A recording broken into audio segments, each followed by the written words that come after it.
Good afternoon, I'm Vashan Brown with the Midday News. Special welcome if you're watching on onespotmedia.com. I remind as well that you can watch TVJ live by downloading our One Spot Media app in the Google Play Store or the App Store. That's the number 1 followed by the words Spot Media. Local Government Minister Desmond McKenzie has outlined several plans to improve Jamaica's disaster preparedness, particularly in vulnerable areas like Clarendon. He was speaking at the first Disaster Preparedness Town Hall meeting in Clarendon on Wednesday, where plans to address a problem the authorities maintain also makes sections of the island more vulnerable to natural disasters were also discussed. TVJ's Krista Campbell has more. The peak of the Atlantic hurricane season, with 2 more months within which local authorities say Jamaica still can be impacted by a major weather system. Pointing to recent devastation from flood rains in May and June this year, Local Government Minister Desmond McKenzie stressed that the island cannot withstand a major event such as a Category 5 hurricane. And because the hurricane season has seen 2 such powerful hurricanes within weeks of each other, he says the government is rushing to improve protection for vulnerable parishes like Clarendon. So in the northern part of that parish, he says funds are being provided to retrofit 1 major shelter to better accommodate residents in the event of a major disaster. This shelter, when it is retrofitted, will be a lot more comfortable. We are also going to be placing 2 40-foot containers in the northern part of Clarendon that will be stocked with the necessary supplies. The Frankfield Fire Station is also to be repaired, and plans are being made to provide a fire unit to help with rescue efforts if the need arises. We are providing throughout PEM to the fire brigade over $30 million to buy boats so that the firefighters as first respondent will be able. Your neighbors over in Douglas Castle the other day, when they were marooned because of water, flooding, if we had those boats, we could have been able to move out residents. In the meantime, Executive Director of the National Solid Waste Management Authority, Audley Gordon, reiterated the role residents play in making many areas more vulnerable to natural disasters because of their poor waste disposal practices. He's outlined plans to address the problem. There's far too much illegal dumps in Clarendon, and we are moving with several operations to close them down and woe be unto the one we catch while we are moving. Because it is not just a matter of simply dumping stuff that you don't want. It is possibly life-threatening. Mr. Campbell, TVJ News.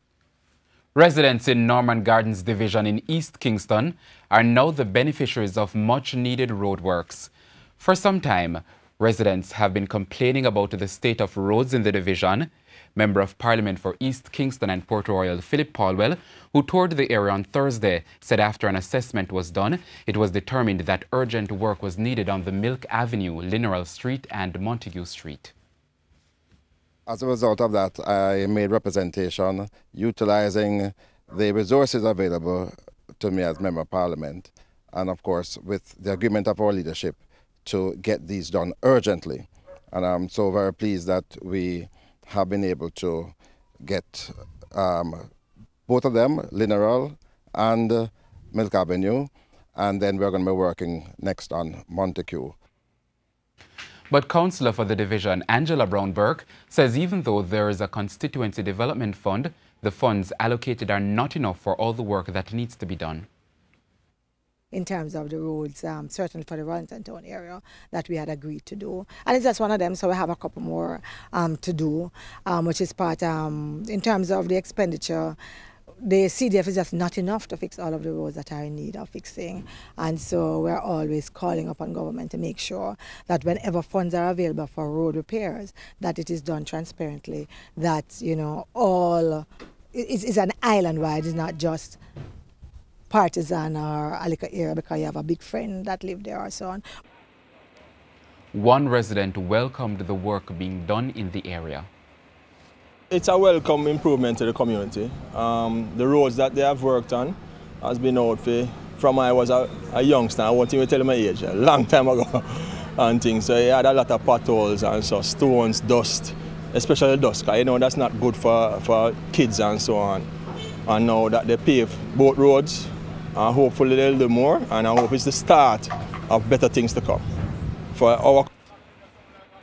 A long-standing water supply problem in northern Clarendon should be addressed in the next 2 weeks. The local government minister, Desmond McKenzie, says the first of 2 promised water shops will be opened in Pennant.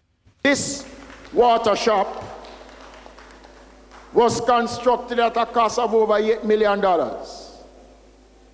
and will provide badly needed water to a community with a population of over 1,000 residents in that section of Clarendon. We have also ensured that the Pennant's back road, where the truck has to drive to deliver the water, is in good working condition. He said roads have also been fixed to make it easier for trucks to deliver water to the community. The Peace Management Initiative, PMI, has intervened in what is being described as a war zone in Savannah, Lamar, Westmoreland. Warring factions from communities within Savannah, Lamar have been trading bullets in the area, while families have fled their homes in fear of their lives. On Thursday, members of the PMI held a peace march walking through several communities, such as Darling and Dexter Streets, as well as Russia.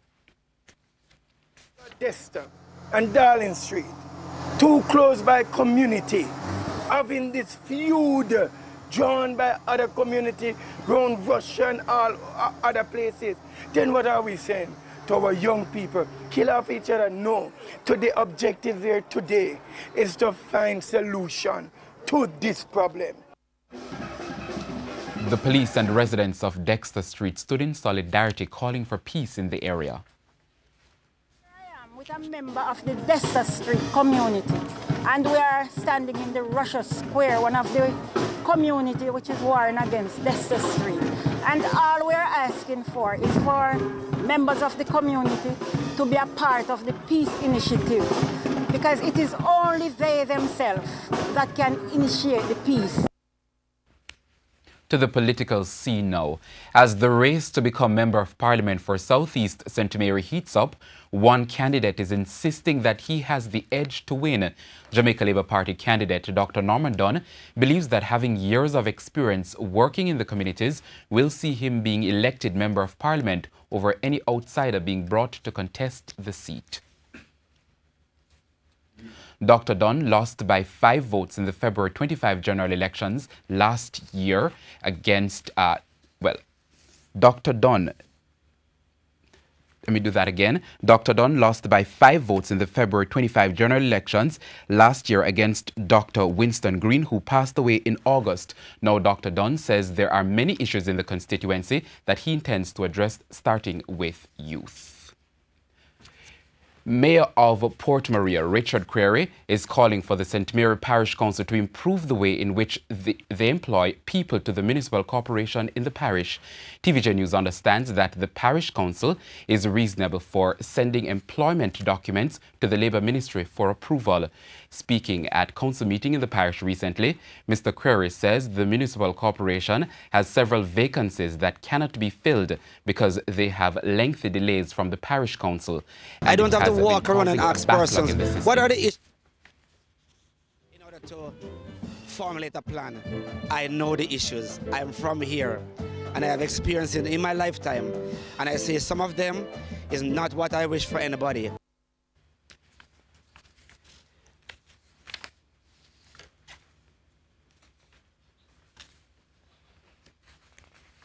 And of course, that was Dr. Norman Dunn insisting that he is the candidate to win the St. Mary Southeast constituency.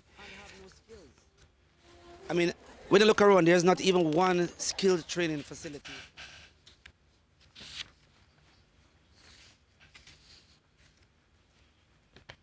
And we move on now to another story. Education Minister Senator Roel Reid says his ministry has been using young people from the Caribbean Maritime Institute, CMI, to help motivate students at the Cumberland High School in Portmore, St. Catherine. The institution has been in the spotlight after a feud developed between a former member of staff and a student at the school a few months ago. Speaking at a function in St. Andrew recently, Mr. Reid said students at the Maritime Institute are taught how to be disciplined and how to use it in their professional engagements, a tactic which he believes could help young people at the Cumberland High School to change their behavior. Commissioner of Police George Quayle says the success of ZOSO should not be judged solely by the number of firearms recovered in the zone of special operations, but also by the impact of the various social programs being implemented. He was speaking at the Commanding Officers Parade Manchester Division in the Cecil Charlton Park in Mandeville this morning. The Commissioner also promoted Constable Tamara Gilbert to the rank of Sergeant following an inspection and a question and answer exercise of the parade of police officers. Sergeant Gilbert has been enrolled in the force for 16 years.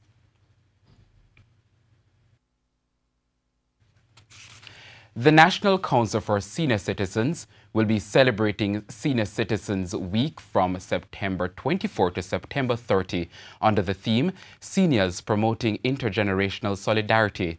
The week was launched yesterday during a press briefing held at the Knutsford Court Hotel in New Kingston.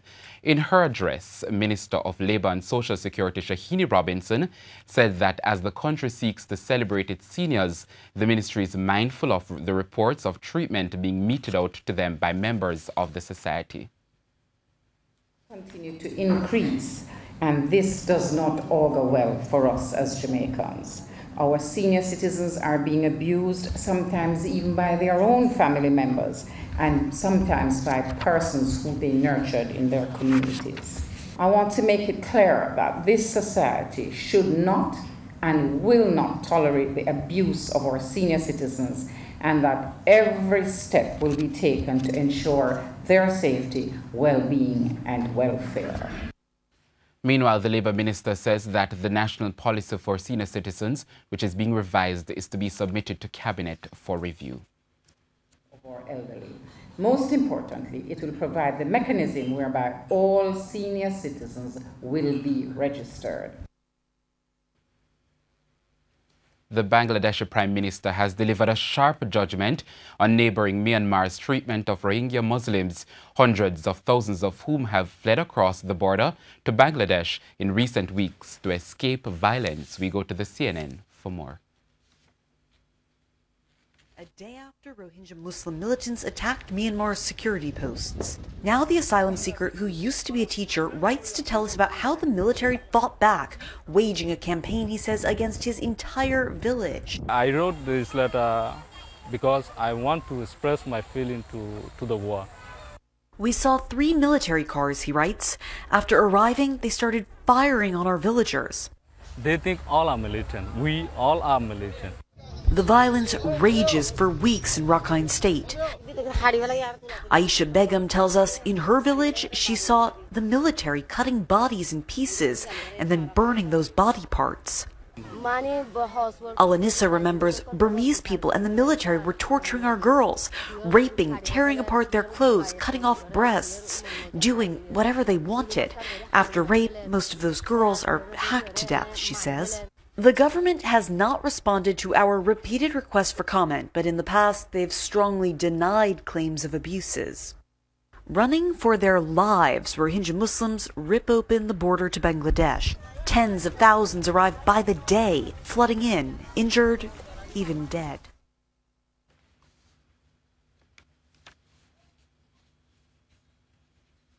Time now for sports. There's more to play for in the inaugural Jamaica Cricket Association Super League as the Jamaica Scorpions stand to lose established players for start of this year's regional 4-day tournament. Robert Samuels wanted at the start of his second season in charge of the Jamaica Scorpions, but it's something the local franchise has to deal with as several players will be out of the setup due to West Indies A and 2020 duties. Two players who will be off with West Indies A team are fast bowlers Renard Leverage and O'Shane Thomas. Well, it's a great feeling for me when that get called up in the West Indies A team. So it's a big improvement for me. It's a plus for me, so I just need to go out there, work hard, and hopefully I get some wicket in this air tour coming up, and I'll see where I move on from there. Going into the A team with a little bit more experience, as in last year, no first class experience, got injured. I did some work with the national training team, and I'm looking forward to going into Sri Lanka game with a little bit more idea of what I'm doing. So I'm really excited and ready to go. They won't be available for the first couple of games, and they are the two premier fast bowlers in terms of pace. And then we have Jacobs, who's one of our leading wicket takers throughout the year. So we will lose those. And John Campbell is our #1 opening batsman. So we are losing four. We'll lose a couple more. Andre McCarthy is going to the Bangladesh League, Chadwick Waltham going to the Bangladesh League. So it's, as I said before, everything is different, everything is new, and we'll have to see how it goes. But even as the Scorpions are set to lose a good chunk of the team, Samuels feels that this gives an opportunity to other players to step up. What I'm happy about is that over the years, we have had some fringe players, or we have had players who people believe that should be in the Scorpion setup or playing for Jamaica. They will get their opportunity, and it's for them to grasp it with both hands and feet and ensure that they put pressure on the men that are away. So when they come back, they still have a place in it. So I'm looking, as I said, I'm looking forward to this season to see how it plays out by losing players, a different setup in terms of how we select our team, and with players going to the West Indies A team and the senior team, going to play in Bangladesh, and people replacing them, and see how they perform. Garth Garvey and Arian Williams could very much be who Samuels is looking for. My aim is to just come and train out first of all, give God thanks for health and strength. Well, with those exclusion of the team, hopefully I can get in. I'll have to just focus on what I'm doing and continue to do it. From the club 2 days, I'm coming off a good form, and then in the Super League, I come to make a 70 as well. Confidence is high, and I just keep it simple. Well, I'll take it with both hands. Been working really hard with the coach and the trainer. I'm just looking forward, if I get a chance, just try to take it with both hands. The regional 4-day tournament is set to start on October 26, with the Jamaica Scorpions playing their opening game against the defending champions, Guyana Jaguars. Renardo Brown for TVJ Sports. And that's the Midday News. I'm Vashon Brown. Join us at 7 for Primetime News Package. On behalf of the news, sports and production teams, have a good afternoon.